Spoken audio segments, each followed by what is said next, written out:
হয়নে আপুনি এতিয়া আনক বুজাবলৈ বন্ধ কৰি দিছে নেকি? যদি আপুনি আনক বুজাবলৈ বন্ধ কৰি দিছে তেতিয়াহ'লে আপোনাৰ বয়স 40 বছৰ পাৰ হৈছে। জীৱনত সকলোৰে এনে এটা সময় আহে যেতিয়া আপুনি সকলোকে বুজাবলৈ বা সকলোকে মনাবলৈ চেষ্টা কৰা বন্ধ কৰে বা কাকো বুজাবলৈ আৰু নাই বুলি নিজকে ভাবে। সেইটোৱে এইটো বয়স। কাৰণ সকলোকে আপুনি বুজাব নোৱাৰে, বুজালেও বুজিব নোখোজে বা নুবুজে। হয়নে নহয়? এই বয়সত আপোনাৰ এইটো অনুভৱ হৈছেনে নাই কওকচোন। আগতে কেতিয়াবা মানুহে ভুল বুজিলে বা ভুল বুজাবুজি হ'লে বহুত বেছিকৈ আমাৰ বুকুৱে ধপধপাইছিল, ভয় লাগিছিল। যদি তেওঁ বা তেখেতে যদি মোক বেয়া পাই যায়। কিন্তু এতিয়া আমাক কোনোবাই ভুল বুজিলেও বেয়া পালেও চুপচাপ মনে মনে থাকি যাওঁ। এই চুপচাপ মনে মনে থাকিবলৈ শিকাটো এক প্ৰকাৰৰ এটা ডাঙৰ শিক্ষা, জীৱনৰ শিক্ষা। এই জীৱনৰ শিক্ষা বা সাফল্য বুলিব পাৰি যে জীৱনৰ পৰা মই এটা শিকিছোঁ। আগতে মই ভাবিছিলোঁ, মই আশা কৰিছিলোঁ যে মই সঁচা থাকিলে মই সত্যত আছোঁ। সকলোকে আপোন ভাবিলে মই সকলোকে মোৰ মনত আপোন ভাবোঁ। সকলোৱে মোৰ কথা বুজিব, মোৰ কথা শুনিব। মোক বুজি পাব মই কোন, মই কেনেকুৱা, মই কি ধৰণৰ কাম কৰোঁ, মই তেওঁক কিমান শ্ৰদ্ধা কৰোঁ, কিমান ভাল পাওঁ, কিমান ভক্তি কৰোঁ। কিন্তু বাস্তৱত বুজিলোঁ মই এতিয়া বুজি পালোঁ। সকলোৰে বুজাৰ ক্ষমতা একে নহয়। বুজিব চেষ্টা নকৰে। কিছুমানে বুজাটো বেলেগ কথাই নুশুনে বা শুনিব নিবিচাৰে। কিছুমান মানুহে অৱশ্যে শুনে কিন্তু নুবুজে বা বুজিব চেষ্টা নকৰে।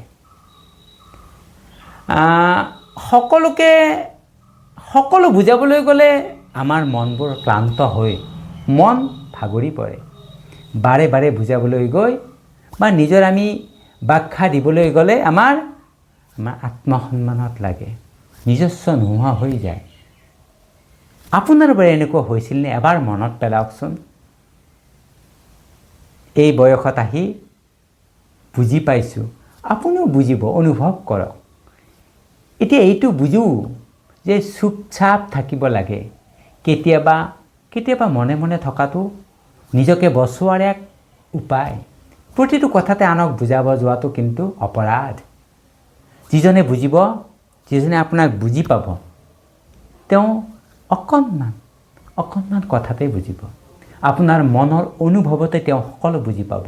আপোনাৰ চকুৰ চাৱনিতে তেওঁ সকলো বুজি পাব।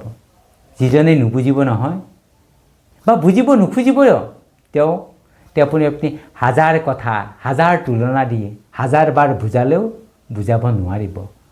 কাৰণ বুজিবই নোখোজে বা নুবুজিব। এই যে তেওঁক বুজালে তেওঁ নুবুজিলে, এইটো কোনো দুখৰ কথা নহয়। এইটোক লৈ আপুনি মন বেয়া নকৰিব। এইটো এটা সত্য, ট্ৰুথ। এইটো হ'ল লাইফ ট্ৰুথ। এইটো জীৱনৰ সত্য। এই জীৱনৰ সত্যটো আপুনি বুজক যে সেইটোৱে সত্য আছিল। আচ্ছা, যদি আপুনি আজিকালি একেবাৰে বেছি চুপচাপ হৈ গৈছে, মনে মনে থাকিব লৈছে, আপুনি নিজকে দুৰ্বল বুলি ভাবিছে নেকি? আপুনি দুৰ্বল নহয়। আপুনি আগতে দুৰ্বল নাছিল আৰু এতিয়াও দুৰ্বল নহয়। আপুনি জীৱনৰ পৰা শিকিছে। আপুনি জীৱনৰ পৰা মানুহ বাছনি কৰিব শিকিছে।